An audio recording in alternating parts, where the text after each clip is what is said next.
Hello' guys, মই আন এটা নতুন ব্লগলৈ আপোনালোকক সকলোকে স্বাগতম জনাইছোঁ। কালি আহিলোঁ ঘৰলৈ আৰু ইয়াত দেখিছেনে ৰাতিপুৱাই বান্দৰৰ উৎপাত।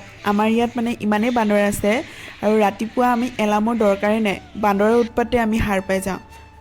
এতিয়া বনাব লৈছোঁ পুৰি চব্জি।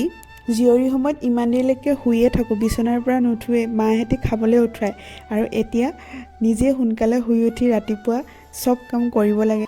আগতেতো এই পুৰিখনো বনাবই নাজানিছিলোঁ ভালকৈ, ইয়াত আহি পিনি এতিয়া চব শিকি গ'লোঁ। শাহুমায়ো শিকাই দিলে। ঘৰত আচলতে কৰিবলৈ আমি সময়ে নাপাওঁ। ক্লাছ 9ৰ পৰা মাষ্টাৰ্ছ কৰালৈকে হোষ্টেলত থাকিলোঁ বাবে এইবোৰ শিকিবলৈ সময়ে নহ'ল আৰু মাহঁতেও কৰ বুলি ইমান নক'লে। এতিয়া আহিছোঁ মই টেঙা খাবলৈ, পূৰা মনুৱে টেঙা কাটি আছে। মই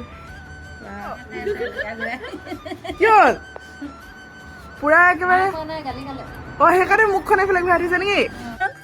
টেঙা খাব আহিলা নেকি?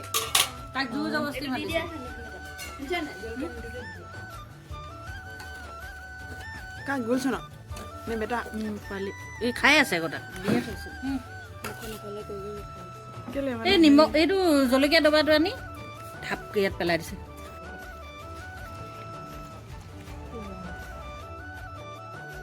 এয়া আমি তিনিজনী বোৱাৰী ঘৰত। এয়া হৈছে আমাৰ মোতকৈ পিছৰজনী বোৱাৰী। অঁ নহয়, 3 নম্বৰ বোৱাৰী আৰু তেখেত হৈছে একেবাৰে সৰু। তেখেত কিন্তু চবতকৈ আগত আহিছে। অঁ তেখেত চবতকৈ আগত আহিলে দেখি তেখেত ডাঙৰ হয় নাই? তেখেতৰ পিছত মই, তাৰপিছত তেখেত। তেওঁ বৰ্তমান কলিকতাত আছে। কলিকতাত তেওঁ সেইকাৰণে মাজে মাজে টেঙা খাবলৈ খুৰাহঁতৰ ঘৰত গৈছিলোঁ। আমাৰ ঘৰৰ কাষতে খুৰাহঁতৰ ঘৰ আৰু খাই মেলি হৈ গ'ল, আহি গ'লোঁ। তাৰপিছত মাহীৰ ডকুমেণ্ট জেৰক্স কৰিবলৈ আছিলে, মাহী আছেহি ঘৰত, সেই মাহীৰ ডকুমেণ্টবোৰ জেৰক্স কৰি দিলোঁ।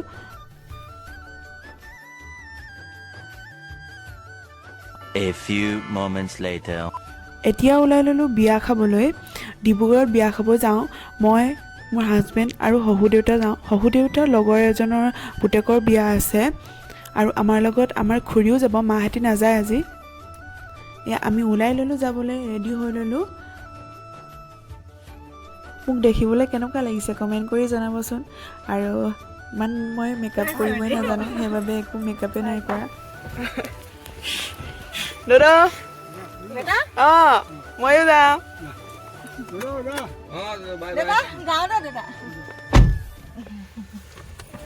ৰাস্তাবোৰ ভাল হোৱাৰ পৰা আৰু 4 লাইনটো বনোৱাৰ পৰা আমাৰ বাবে ডিব্ৰুগড় এতিয়া একেবাৰে ওচৰ হয়। আমাৰ শালমাৰীৰ পৰা ডিব্ৰুগড় এতিয়া 45 মিনিটমানহে সময় লাগে। আমি আগুনিবাৰী হৈ লেঙেৰী হৈ পিনি এতিয়া ডিব্ৰুগড় বহুত সোনকালে পাওঁ। আগতে আমি টেঙাখাট হৈ যাবলগীয়া হয়। খুৰী আমি আহি পালোহি বিয়ালৈ।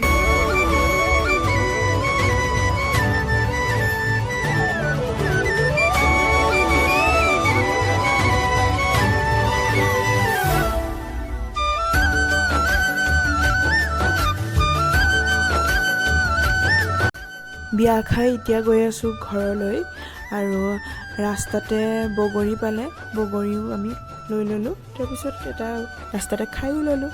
তাৰপিছত ঘৰ আহি বনাব লৈছোঁ তিল আৰু গাহৰিৰ মাংস। পাপাই গাহৰি লৈ আহিছিল, মাহঁতে যিহেতু ঘৰত আছিল সেইবাবে।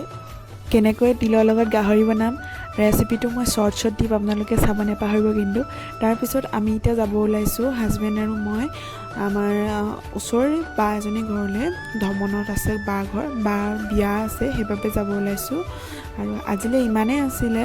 মোৰ চেনেলটো লাইক, ছাবস্ক্ৰাইব আৰু শ্বেয়াৰ কৰি দিব। চাই যদি আপোনালোকে ভিডিঅ'বোৰ ভাল পাইছে কমেণ্ট কৰিব।